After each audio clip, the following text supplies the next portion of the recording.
Hey everyone. So today we are going to discuss about AI agent. And before we are going to discuss about AI agent, let's look at some of the history behind it, and then we will come to this topic. So we all know that ChatGPT was released in August 30, 2022. And one of the issue with the ChatGPT was that it has a knowledge cutoff date of September 2021.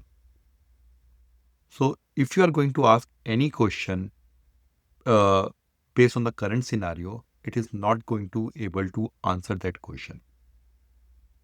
So at that point of a time, if you're going to ask like who won the FIFA World Cup in 2022, it will not be able to answer that question. The other limitation of ChatGPT was that it was not able to interact with the outside world.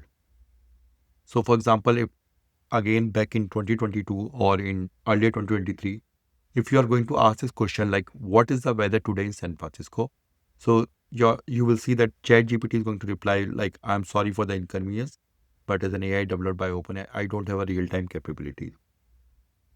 So only capabilities of ChatGPT during the earlier phase was that it is only going to generate the text.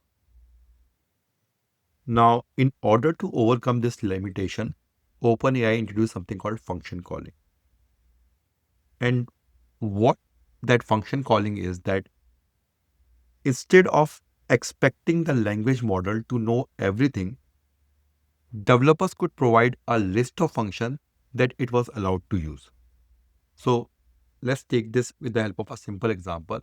So rather than model to guess the weather today in San Francisco, this model can call a weather API and get that information. Okay. So idea is like we can expose a bunch of function to the model, and the model then going to decide which function to call, and we are going to see how it is going to do the calling, and it will get the real-time information for us. Now, the important part to understand here is that the language model does not going to execute the function. It simply decide which function should we call and what parameters we are going to pass. So for example, in this case, if we are going to call the weather API, the parameter we are going to pass a city, which in this case is San Francisco. It's your application who is going to execute this function and return the result back to the model. Okay. So this is what this whole idea is all about. Now, if we are talking about today, like in July 2026, you probably going to heard the word called tool calling. And a tool calling or a tool, you can think of it like a function, but it is much more than that. It can be your Python interpreter, it can be your GitHub API, it can be your Kubernetes cluster. So it is much more than that function calling. So function calling, you can think of it like is a subset of tool calling. So if this is my LLM, it is going to decide which tool to use, which you are going to see in next few seconds. The function calling is just a subset of this tool calling. We can have a different type of a tool, like for example, web search, Python, database, Kubernetes, our own IDE, all those things. Now, the one question which keeps on coming, like how the LM is going to decide which tool to call. And that is going to be done with the help of something called a prompt template. So if you look at this prompt template that we are seeing it over here, we have defined like you are an AI agent that designed to manage Kubernetes resource efficiently. Your main goal is to assist with Kubernetes cluster troubleshoot and maintenance. Okay. And then we are telling him like which are the tools you have access to. So LM is going to choose a tool like we as a human decide, like if we take an example of a simple like our phone, in our phone we have a bunch of applications. So we are going to decide which application to open based on our preferences. So same way LM is going to read this name and description of all the tools which are available to him. It is going to understand the user request because that's the brain behind it and select which of these tool is going to best match the request. Okay. So that is everything to do with the prompt template. Like LM is going to decide which tool to use based on the type of a request. Now we understand some of these part. Now let's back to our main topic, which is the AI agent. So earlier we know that LM can only generate text, right? Which is absolutely fine for majority of the task.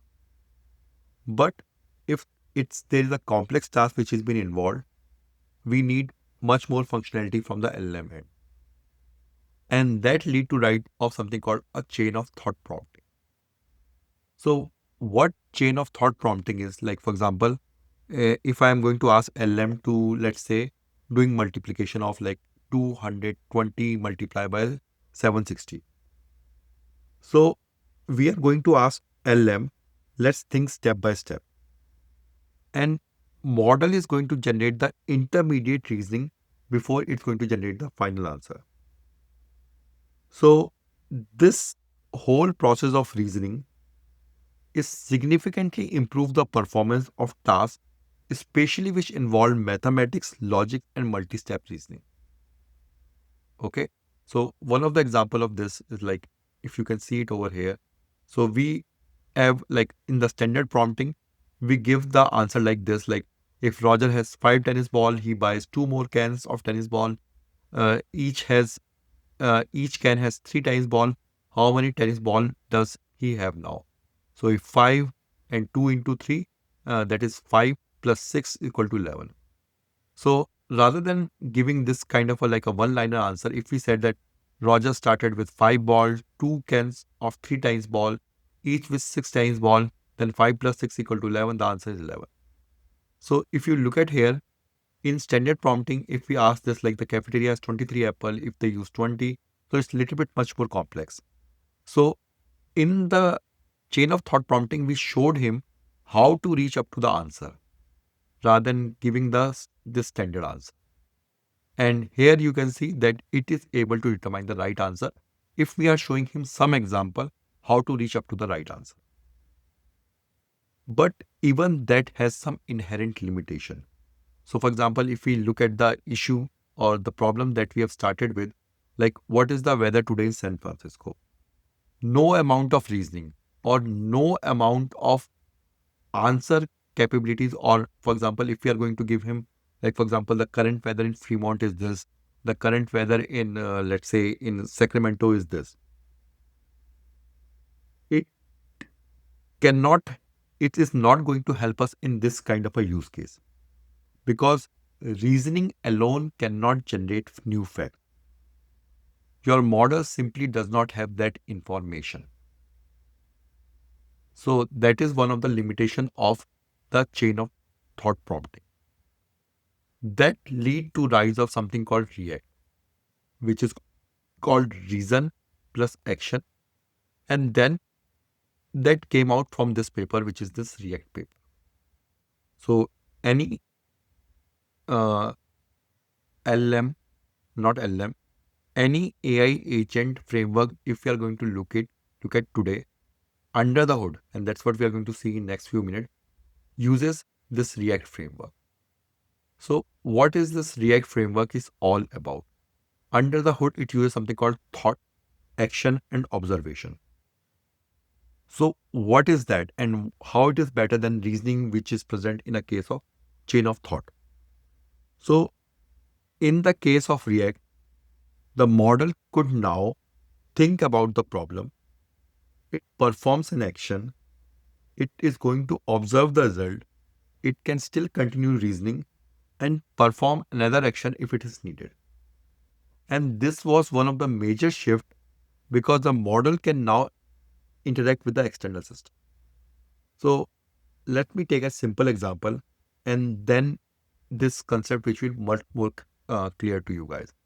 So let's take a one simple DevOps example in which I'm saying that my pod is crashing. And let's say I'm using chain of thought reasoning and that I gave him few of the example that it may be due to the image pullback error. It may be due to the crash loop back off. it may be due to the out of memory kill error.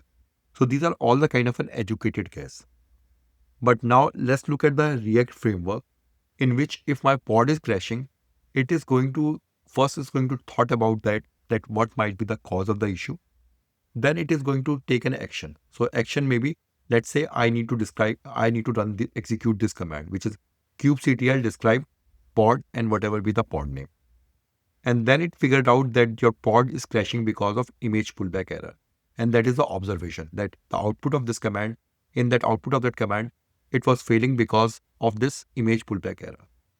Now it will again go into the loop and say that now the next action will be, I am going to run the kubectl log command. And in the kubectl log command, we have find it out that, okay, the image that we are using for that pod is incorrect. So we may need to correct that image name. So here you see that the one of the major difference between that we go into this kind of a loop. And this is one of the other misconcept for beginner, that our AI agent is a kind of an automation. Automation is just a one-time execution. But in this use case, it goes into this loop, that it first executed this command, it observed this output, it again executed this command, and it says, okay, the issue is because of the image. So this idea, this thought, action, observation becomes the foundation of all the AI agent framework which we are using today. Okay. So we have discussed about all these things. Let's wrap up this topic by discussing about something called AI agent framework. Now, if you look at these AI agent frameworks, they mainly divided into three categories. One is called no-code framework, second one is called low-code, and third one is called full. So what are these frameworks and how we are going to decide which framework to use? So it mainly depends upon how much programming experience do you have. If you don't have any programming experience, go with this no-code or a visual kind of a framework.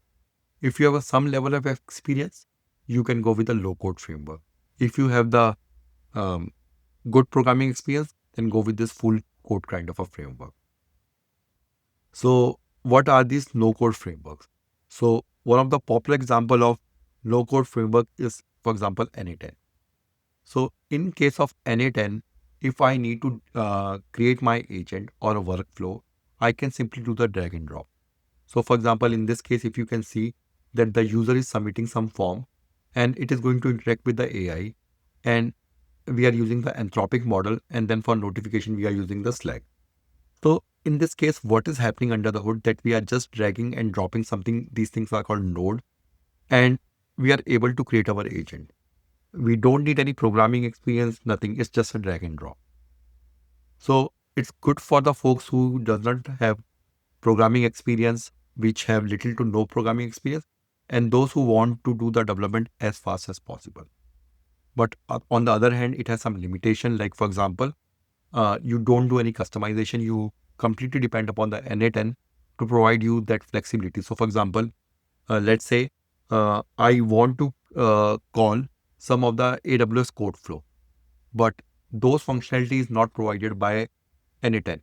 So you need to wait for Na10 to call that, to provide that functionality. Otherwise, you cannot create your own customized framework. Similar example that, for example, Na10 support JavaScript as well as a Python language. In case if you want to code it or a low code it in some other language, you don't have that flexibility. So these are some of the limitation of no code framework. Second framework is called low code framework. So these kind of framework like as sits between this no code and full code. And if you have some kind of a programming experience, you can create these kind of a framework. So for example, this is one of the example of Crew AI, which is a kind of this low code framework. And let's say I'm creating a research agent will be expert in case of Kubernetes, and whose goal is to investigate Kubernetes failure. So you see, in simple English language, we are describing it, but we have some flexibility to create our own tools using Python as a programming language or JavaScript as a programming language. So advantage, it is much more flexible as compared to the no-code framework. One of the biggest limitation is that you are working with the framework abstraction. So as you can see that here we have following the framework construct, in this case, which is Crew AI, and we need to create our agent based on those abstractions. So that is going to reduce the flexibility. One more thing which I forget to mention that, for example, Crew AI support multi-agent framework. So rather than one agent which is going to handle all the tasks, we can segregate that work to different agents. So for example, let's say we are going to create one agent for, in this case, who is just going to execute the Kubernetes command. Then we have one more agent who is going to analyze the result of those commands which we executed. Then we will have one more agent which is going to give us a recommendation. So rather than one agent which is going to do all the tasks, we will have a multiple agent and each will specialize in its own domain. The final framework is the full code framework, where you have the complete flexibility. You can write your own custom code, but in that case, you need to be a software developer who understands the language fully. So it has a maximum flexibility. You have a full control, but that required a programming language and that required a longer development time. So there are a bunch of frameworks like LangChain, LangGraph, Llama Index. So thank you so much.